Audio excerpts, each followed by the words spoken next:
A quarter of everything you own passed through a stretch of water just 1.7 miles wide at its narrowest point. Your phone, your car, the oil that heated your home last winter. All of it squeezed through the Strait of Malacca, a sliver of sea between Malaysia and Indonesia that handles roughly 100,000 ships a year. It is the single most important shipping lane on Earth. It is also, in the calm assessment of nearly every naval analyst who studied it, the most dangerous choke point in global trade. Now Thailand is proposing something that would render it optional. A $100 billion mega project. A 100-kilometer gash across the southern tail of the country. A deliberate, calculated attempt to rip up the map the world has sailed by for 6 centuries. The question isn't whether it would work. The question is who loses everything if it does. King Narai of Siam first sketched it in 1677, convinced a French engineer could slice his kingdom in half. The engineer took one look at the jungle-choked mountains of the Kra Isthmus, calculated the impossible labor, and politely declined. Napoleon's brother Lucien revived the idea. So did the Japanese during the Second World War. So did the British. So did Ferdinand de Lesseps, the same man who built Suez, before he got distracted by a failure called Panama.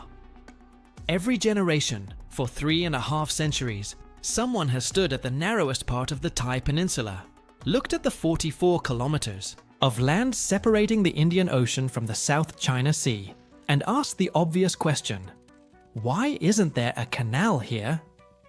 The obvious question has an inconvenient answer. Geography is only the first obstacle. The isthmus runs through a mountainous spine, separatist territory, monsoon forest, and the delicate political scene between Thailand's Buddhist north and its Muslim-majority south. And beyond geography, there's the problem no engineer can solve. Whatever country builds a canal here doesn't just move ships, it moves power. That has kept the project on paper for 400 years. Until now. Here's what $100 billion actually buys you in southern Thailand. The modern proposal, revived seriously in 2015 by a consortium of Thai and Chinese firms, calls for a dual-lane canal roughly 120 kilometers long, 400 meters wide, and 30 meters deep. Deep enough for Valamax-class ore carriers. Wide enough for 2 container ships to pass in opposite directions at full speed. The excavation alone would displace more than 1 billion cubic meters of earth and rock. That's enough material to bury the island of Manhattan to a depth of 12 meters, 3 times over.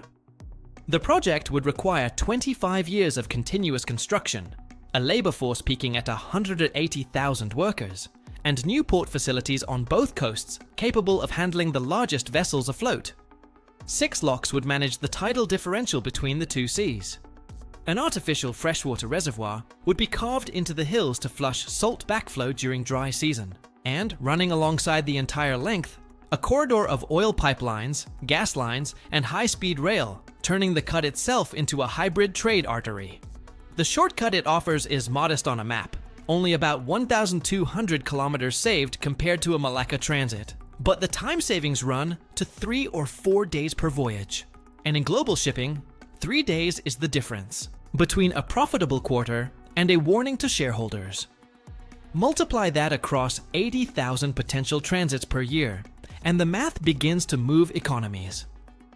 Every container that skips the Strait of Malacca costs Singapore roughly $3,000 in lost revenue. The Port of Singapore handles about 37 million containers a year. Do the arithmetic, and Singapore's terror becomes clear. The entire modern economy of that island nation, its banks, its refineries, its ship repair yards, its air-conditioned skyline, was built on the accident of geography that forced the world's trade to squeeze past its harbor. A functioning Thai canal doesn't just compete with Singapore, it dismantles the logic of Singapore. Independent studies, including one leaked from a Singaporean planning ministry, in 2019 estimated that a fully operational Kra Canal could strip Singapore of up to 30% of its port traffic within a decade. For a country that derives nearly 1/5 of its GDP from maritime logistics, that's not a recession. That's an existential rewrite. Malaysia too would bleed. Port Klang, and the rapidly expanding terminals of Malacca itself were built on the assumption that ships had to come this way. Take that certainty away, and billions of dollars in belt and road infrastructure suddenly have a very different business case. Indonesia loses less, but watches carefully. And quietly, over the past 10 years, all three of these governments have lobbied Thailand to think twice. Hard. China has a name for its vulnerability in the Malacca Strait, and it's kept strategists awake for 2 decades. They call it the Malacca Dilemma. Roughly 80% of Chinese crude oil imports pass through that single waterway. In any serious conflict with the United States or its allies, closing Malacca would not be a military operation. It would be a police action.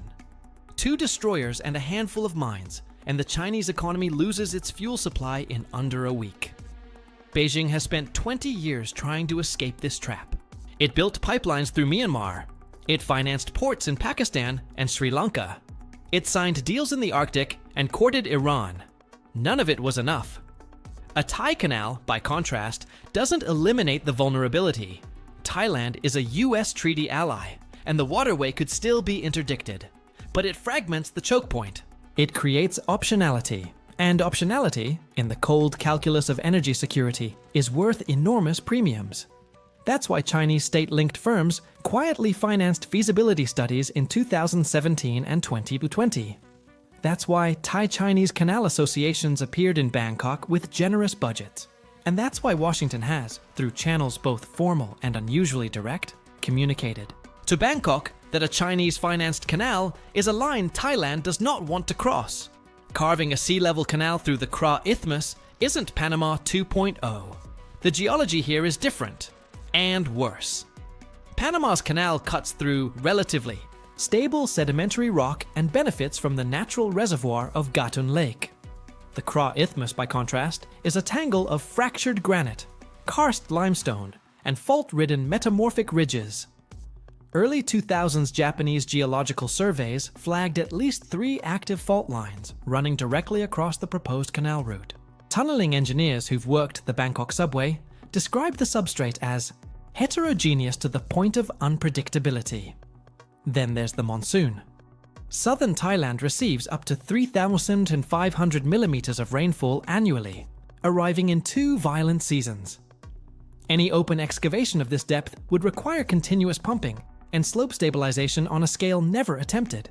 A single major landslide, statistically almost inevitable over a 25-year construction window, could close the project for months and kill hundreds. The sheer acoustic signature of continuous blasting would devastate the region's marine ecosystems. And the freshwater demand, for both the lock system and dust suppression, would stress aquifers already under pressure from tourism and agriculture. None of these challenges are unsolvable, but each one bends the budget upward.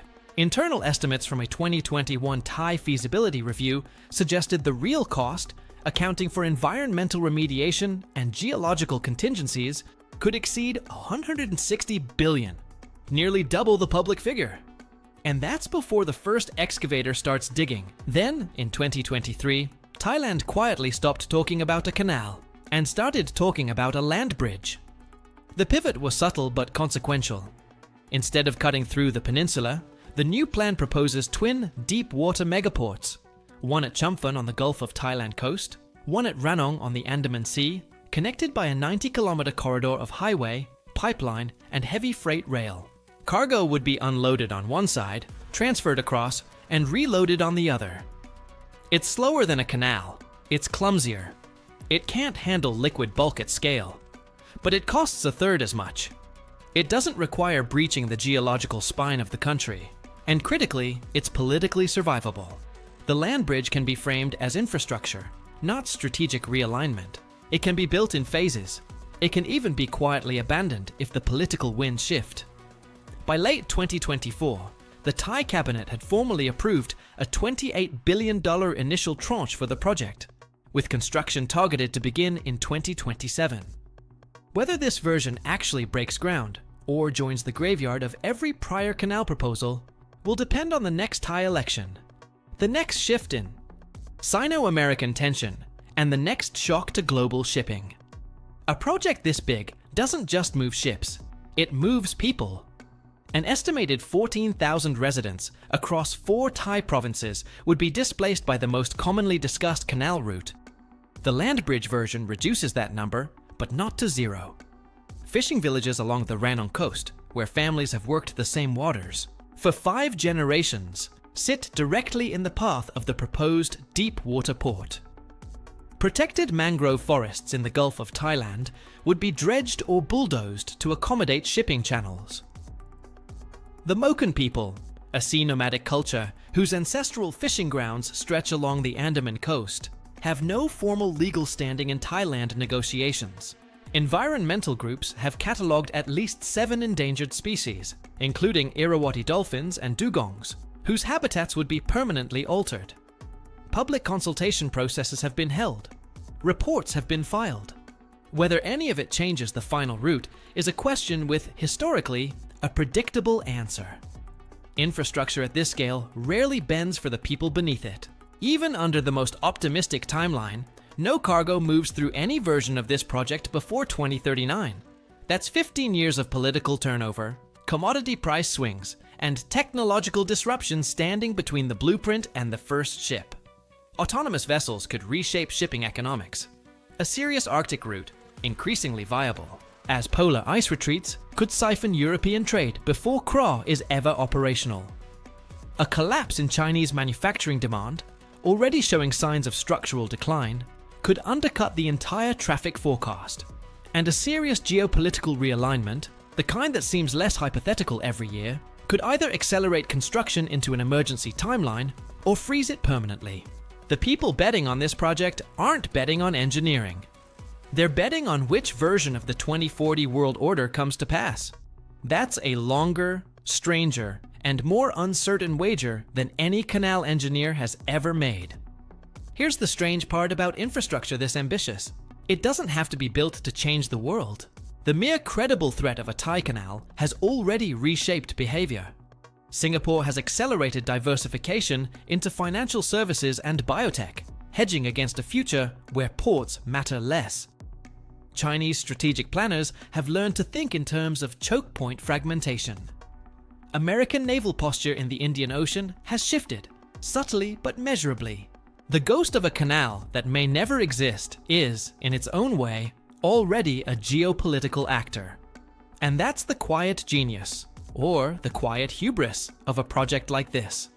Whether the excavators arrive in Chumphon in 2027 or never, Thailand has already done something remarkable. It has made the world flinch. In the next decade, we'll find out whether that flinch becomes a reshaped globe or just another entry in a 400-year catalogue of canals that almost were. If you find these kinds of deep dives worth your time, the subscribe button keeps more of them coming. The next mega project rewriting the map is already under construction somewhere, and we'll be there when it does.